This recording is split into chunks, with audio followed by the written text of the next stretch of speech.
So I've had tons of messages and tweets off you guys asking about the PlayStation Plus announcement, and just the way that the days fall, no, the announcement isn't actually due tomorrow unless they decide to do it early.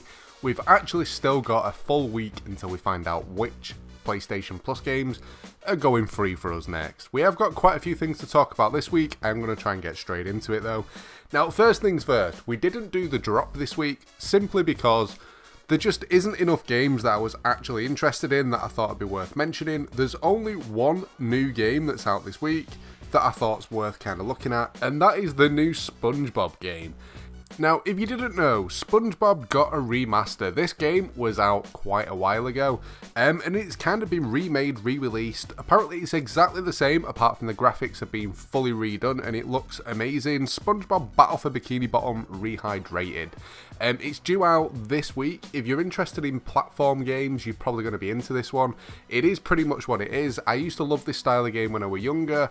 Granted, as I've grown up, kind of grew out of them, but I will be honest, this one does look like something that I really do want to try out, just because I played the original and I'm curious how it compares. Next up, rumours. There's one game rumoured, and I think it'd make an awesome title, and there's kind of an awesome reason as well when you check online, and the game is L.A. Noire. Now, with the announcement for PS5, all the stuff about GTA when it comes out on PS5 and the partnership with PlayStation and Rockstar, it does kind of make sense for Rockstar to allow PlayStation to put a free game on the PlayStation Plus membership.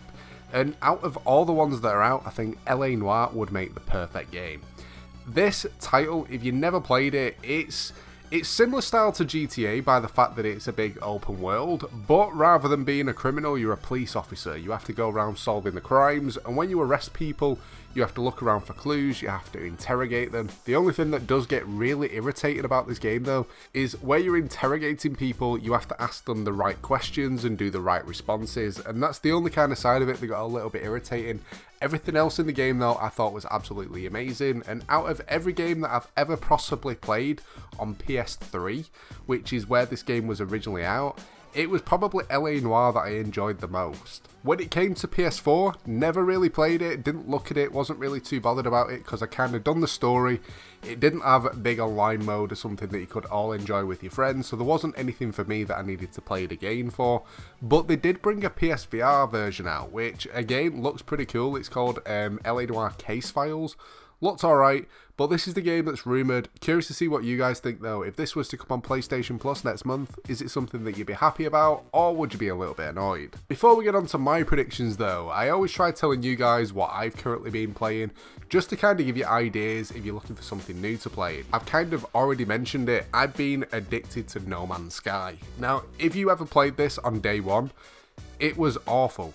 It had potential, but there just weren't enough into it, and over the past couple of years they have done so many new updates to the point where you can really enjoy it with your friends now. Even if they don't play on the same console, you can join a group, you can build bases together, and yes, you can actually do it together, even though it's a single storyline which you're supposed to do in single player. If you mess around with your settings, you can do it so other people in your group can add on to your base, delete your base, and you can share items and that sort of stuff, which I think is pretty cool, but at the same point you can kind of turn all that off, just to make sure you don't get raided whenever you go offline. Now, the thing that I really do like about this game is it is absolutely huge. If you go to a planet that some other player was on a year ago and they built a giant base on that planet, it's still going to be there. Some stuff got wiped off with a few updates if it was in a place where you weren't supposed to be able to build, or if you tried digging through a planet. But everything else in the game is absolutely amazing, and if you've got this in your list and it's one of them games that you played it when it released and you didn't like it, give it a re-download. It has changed so much that it's definitely worth playing. Now, one final thing before we do go on to my predictions, giveaways. We did a giveaway over on Twitter for Ancestors. So many of you guys got involved, it was absolutely amazing, so thank you very much. Now, the winner was announced a couple of days ago, and I'm really going to struggle saying this name, Pomodoro1, hope I said that right, but congratulations on winning. I have DM'd your code, and yes, I did get your inbox back saying thank you, so congratulations on there. If you guys want a chance to get any games for free, usually I'll do a little giveaway. I'll try and do one like every week if I've got a game to give out. If it's a little tiny indie game that I think no one's going to be interested in, I'll tend to just post a code up and it's first come first serve. So if you want to get involved in that, make sure you follow me over on Twitter. Again, I try and do it like once a week. But if you miss out on that, don't worry, my sponsor Instant Gaming is always running a giveaway. They try and do it every single month. There's a link in the description for that. All you need to do to enter is if you head on down, click the link next to giveaway, it'll put you through to their website where there's a countdown timer. Pick anything that you're after, so I'd always say get a year's PlayStation Plus or go for a £50 PSN credit or whatever currency it is from whichever country you live in. Press participate and you're in with a chance to win. At the end of the countdown timer, the winner will be announced and whatever you picked will be sent to your orders page.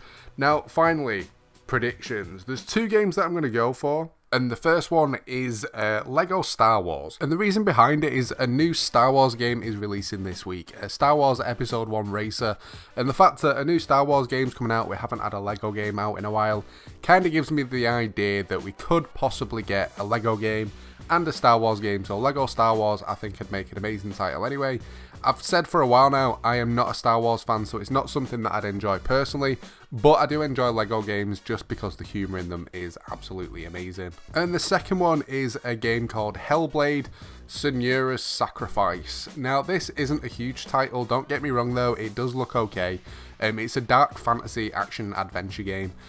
Granted, it is probably going to be one of them games that if something like this was to go on PlayStation Plus, it'd get ignored by a lot of people, and I personally would probably download it, play it, and complain about it for a month. Yes, I probably would. Just because it's not really the style of game that I'd normally play, but hey ho, if it comes on, we'd have to do some gameplay for it anyway. Curious to see what you guys think though. If you could realistically pick any game for PlayStation Plus, what would you pick? Leave a comment down below. But that's pretty much it for this one. I hope you've enjoyed the video. If you have, a like would be awesome. Don't forget to subscribe as well if you're new. But thanks for watching guys, and I'll catch you next time.